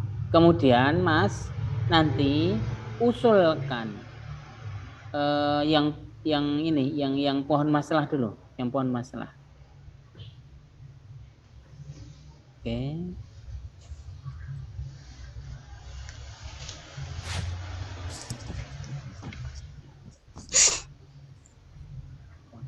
Nah, kalau sudah nanti panjenengan dari pohon masalah ini lihat yang paling bawah nih. Kurangnya pengetahuan tentang perencanaan, minimnya waktu penyusunan perencanaan, kurangnya koordinasi antara perencanaan. Ini panjenengan usulkan, ya, panjenengan usulkan gagasan pemecah isu. Ya, gagasan pemecah isunya seperti apa? Gagasan pemecah isunya adalah untuk meminimalisir kurangnya pengetahuan ini, panjenengan jawab menggunakan apa?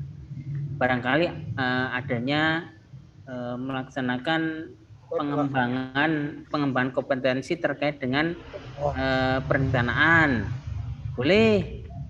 Pengembangan kompetensi itu melalui apa? Barangkali untuk panjenengan barangkali melalui meminta bimbingan dari atasan, boleh.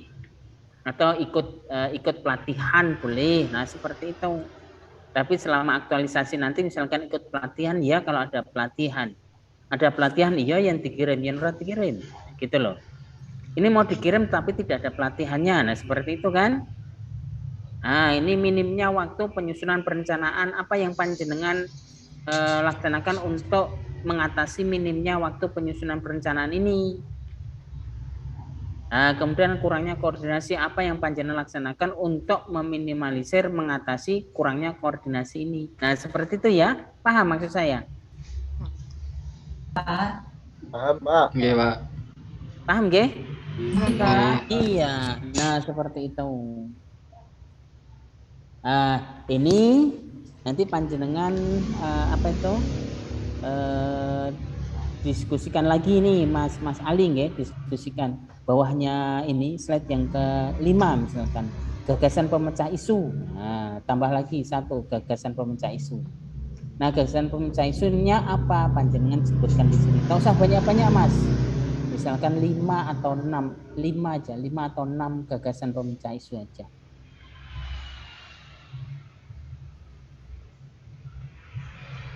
Bisa nanti misalkan panjenengan fokuskan ke mana? Misalkan 5, kalau 5 atau 6 misalkan masing-masing kotak ini, masing-masing masalah ini panjenengan tawarkan gagasan pemecah isunya 2. Kurangnya pengetahuan tentang perencanaan, nanti panjenengan usulkan 2 kegiatan. Minimnya waktu penyusunan 2 kegiatan. Kurangnya koordinasi 2 kegiatan, boleh seperti itu. Atau barangkali 3, kurangnya pengetahuan 3. Kemudian minimnya waktu 3, kemudian kurangnya koordinasi tidak panjenengan bahas juga enggak apa-apa, boleh. Tidak harus 2 gitu enggak. Oke? Ya Mas Ferry? Nggih, Pak. Iya. Begitu juga Mbak Futi, begitu juga Mas Septian, Mbak Nindita gitu nggih? Iya. Nah, kalau sudah ini nanti kalau sudah panjenengan buat seperti ini tetapi untuk dirine panjenengan di instansinya panjenengan Mas Eko. Mas Eko kemarin Mas Eko di Panirati ya, Mas ya? Pertanahan Jakarta. Oh, pertanahan di tempatnya Mas Eko kira-kira. Kemarin tuh saya diajari seperti ini dengan kawan-kawan. Kemudian berarti tempat saya menemukan isu apa saja. 3 isu atau 4 isu, kemudian panjenengan pilih salah satu, kemudian setelah itu baru panjenengan analisis. Nah, seperti itu. Begitu juga Mbak Musti ya, Mbak Musti, Mbak Prapti juga ya. Ya, Pak. Mbak Rindang juga. Nah, kalau sudah, mohon maaf untuk apa ini? Coach Agenda 4 panjenengan saya ya. Agenda 4. Nah, coach di agenda 4. Kalau tak salah saya ya. Bu Riani, Pak. Oh, Bu Riani ya. Oh, bukan saya ya. Oh, Bu Riani bos. Saya udah pede ini. Nah, ini seperti ini seandainya nanti panjenengan menggunakan pohon masalah. Tapi ada juga yang Pak saya menggunakan fishbone saja, monggo silahkan kalau menggunakan fishbone. Pak saya menggunakan mind mapping saja, monggo silahkan menggunakan mind mapping. Dan nanti setelah penyebab-penyebabnya jumpa, ketemu, kemudian panjenengan usulkan kegiatan gagasan pemecah isu untuk mengatasi penyebab itu. Nah, diharapkan apabila sebab-sebabnya itu diselesaikan, maka masalah utama ini nanti juga secara otomatis akan terselesaikan. Begitu loh. Nanti juga panjenengan menerapkan nilai inovasi kayak gitu. Inovasi ini panjenengan seperti apa? Sesuai dengan tusi ini panjenengan seperti apa? Gitu. Ya? Ya Pak, siap. Iya. Siap, Bapak.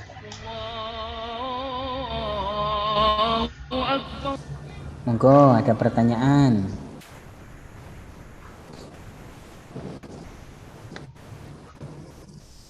Pak Ulis izin bertanya, Monggo. kalau SK CPNS kita dengan SK kita, maksudnya kerja kita yang di kantor itu beda, yang diangkat isu sesuai jabatan CPNS, formasi CPNS, atau yang sekarang kita jalani, Pak? Gimana? Kan saya di SK CPNS Pengadministrasi Keuangan, tapi saya di kantor perencana. Itu yang diangkat, yang isu yang saya angkat yang perencana atau yang ini Pak di keuangan? Yang Sebaiknya. real panjenengan saja. Realnya sekarang itu di mana? Berarti realnya ya Pak. Kalau agak melenceng jauh ya Pak. Kalau ini teknisi sarpras tapi ngerjainnya kepegawaian Pak setahun terakhir.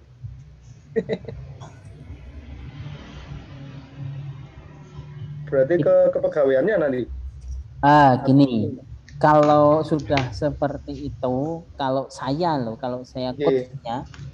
coachnya itu nanti kan tergantung dari mentor ya. Panjenengan kan punya mentor. Dari mentornya nanti macam mana?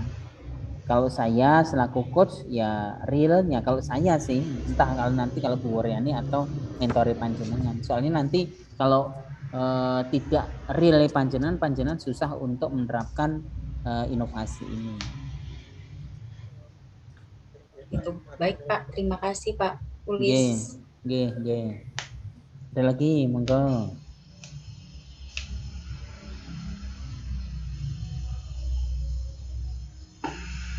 Ini saya izin stop share ya Pak. Nggih, monggo silakan. Monggo di belakang Mbak Putih siapa sing tanya?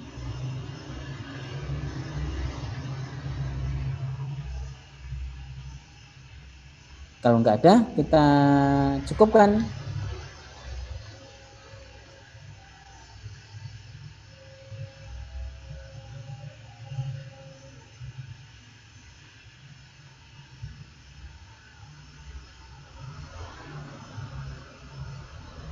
Sepertinya belum ada Pak ini. Belum ada ya Mas ya. Oke Mas Septian, kalau tidak ada, saya rasa itu nggih untuk analisis isu kontemporer. Teknik analisis sudah paham ya?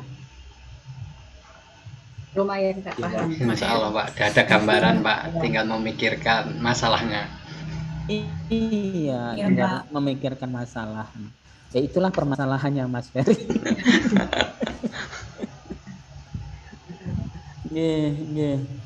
Pada dasarnya semua organisasi itu bermasalah. Justru masalah terbesar dalam suatu organisasi apabila organisasi itu tidak punya masalah. Nah, itu masalah terbesar. Iya. Rasa itu saja Bapak Ibu semuanya dari saya selaku coach di Agenda 1. Terima kasih atas atensinya, partisipasinya. Mohon maaf segala salah, kita akhiri dan baca alhamdulillah bersama-sama. Alhamdulillahirabbil alamin. Terima kasih Pak Ulis. Dari saya. Terima kasih Pak. Terima kasih Pak Ulis. Assalamualaikum warahmatullahi wabarakatuh. Waalaikumsalam warahmatullahi wabarakatuh. Saya mohon izin live nggih. Matur nuwun.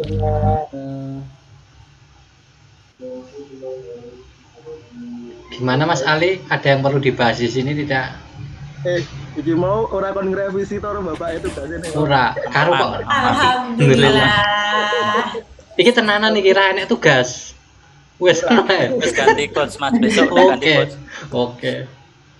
Aduh Bapak iku, ya bener aku takon mah kon ngrevisi to meneng ae lah. Ini tadi ada yang udah screenshot kan? Oh iya, di screenshot dulu guys. Pas karo Bapak mau. Udah. Oh ya, alhamdulillah. Tak rekam lah Benan. Absen. Pules. Absen. Oh ya, absen sore jam 3 lebih. Ini dibuka lho, aja lali lho guys. Buka tok Mas. Diwoco ora Mas, buka tok. Buka ae. Oleh trofi bisa dibuka ya. Aku submit ya Mas. Oke. Jualah. Di sini ada yang mau dibahas, mau kenalan lagi. Besok kenalannya kok Mas. Agenda 2 nanti. Nggak usah, besok ada kenalan baru. Oke, sudah mau istirahat yo guys, aku tuh madang ya lali. Oke, siap.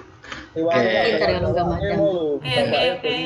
Waktunya terkuras, loh. Bapaknya tetap mundur, asem. Ya, kita berjumpa lagi besok pagi jam berapa ya? Ini besok pagi jadwalnya ya? 11. Jam 10. Jam 10. Setengah 11. Oke. Itu. Saling mengingatkan ya. Oke, insya Allah. Wis absen sore yuk. Assalamualaikum. Waalaikumsalam warahmatullahi wabarakatuh.